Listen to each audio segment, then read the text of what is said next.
Hello again. Following this, you'll see a clip about the seed that is produced by this plant here.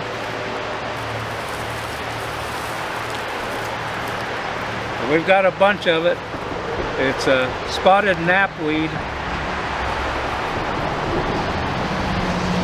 I did a video 2 days ago while I was out pulling these weeds and talked about that. Somehow or another that file didn't turn out well. It kind of disappeared on me. Anyway, if you go back in my channel and search for backyard preaching on sin, you'll get a pretty good view of me pulling some weeds and speaking about what this represents to me. The world's being covered over with sin, and I hate it. And this stuff, this unnatural stuff, and I guess the main point I'd like to give you that isn't in this clip that's coming up, that I made in that clip that got lost, was that this is not native to this world. The Bible tells us that all of creation is groaning. And it's groaning to be relieved and brought back to what it was. It was a perfect thing. And this ugly thing that comes upon us and tries to take over our ground, destroy our crops, whatever the case may be, and there's many other weeds just like it all over the world. I don't believe they were in the garden. And my thought was in this other clip that did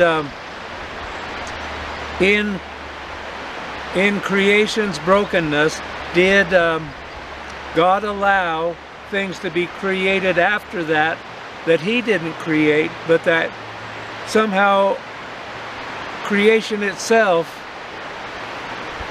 gnawed and pushed and pulled and prodded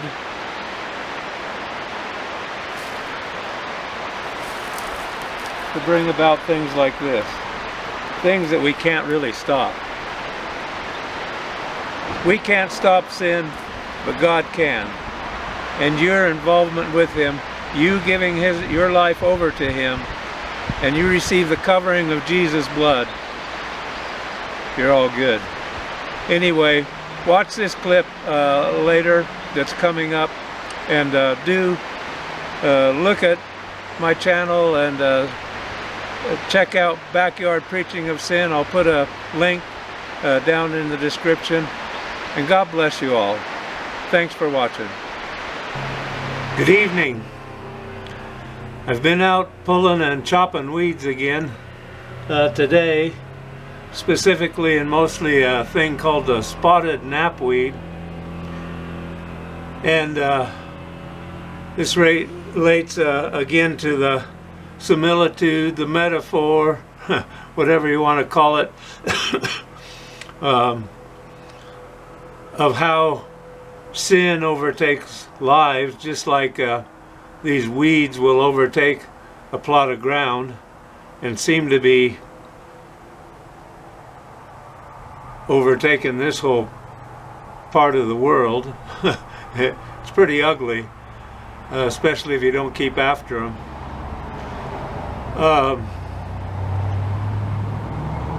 But there was another little metaphor in this picture as I pull these weeds that came to mind. I really wanted to share with you. They generally, when they start flowering and the seeds start becoming viable on them, which last, their viability lasts up to 7 years. Anyway, they get to 2 or 3 feet, somewhere's in there. And as you pull them, you see underneath the larger ones, most especially, new small ones coming up. And you got to pull them out of the ground as well. But after they get just past the point of their infancy, like to 3 or 4 inches, they start producing viable seed themselves. And what a picture that is of broken lives in humans. We take people that have caused too much trouble to live around other people out of society. And I don't know if you know it, but of course we do prison ministry, and so we're involved with a lot of people. I particularly am one who might fit right into this metaphor myself, the similitude myself. So when the grown-ups don't know how to relate with each other, don't know how to live with each other, don't know how to live within society, don't know God or follow God and His way and His word, the ugliness that they create in their lives falls downhill.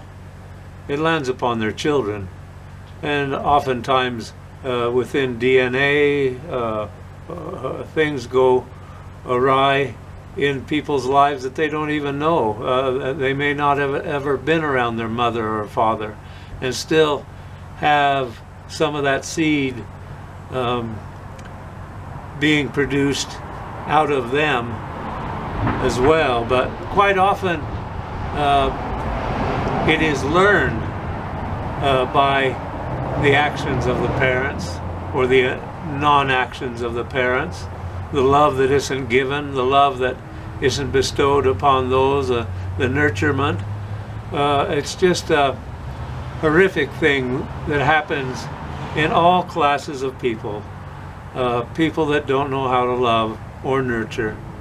And so it's such a picture of what we do when we remove the grown-up. We pull the weed out of its natural, what has become its natural environment, and place it somewhere else. We cast it into the fire. We get rid of it. But these little ones, they grow up and they become just like their parents, and they start casting this ugly seed out. I hope if you're in a position to still love and care for your children in maybe a different way and a better way than you ever have before, that maybe even this talk might be the impetus of that care and love and nurture.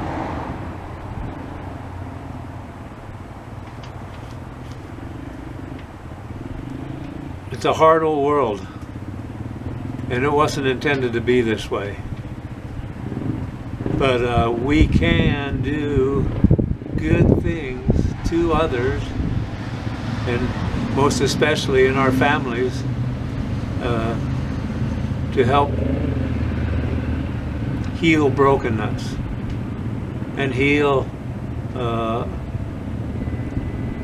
lives that may become broken before the seed comes to maturity and they start producing ugly seed.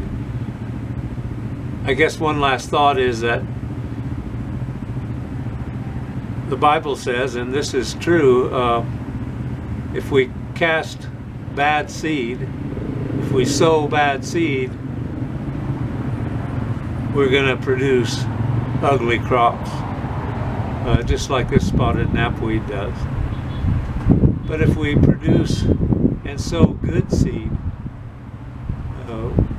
we can obliterate the badness. Maybe it's only just a little ways around us, or maybe you might have a greater sphere of influence and really be able to do some good. So go out and spread some good seed. God bless you.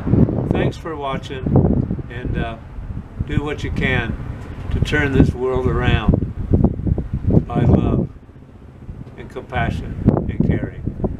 God bless you all. In Jesus' name.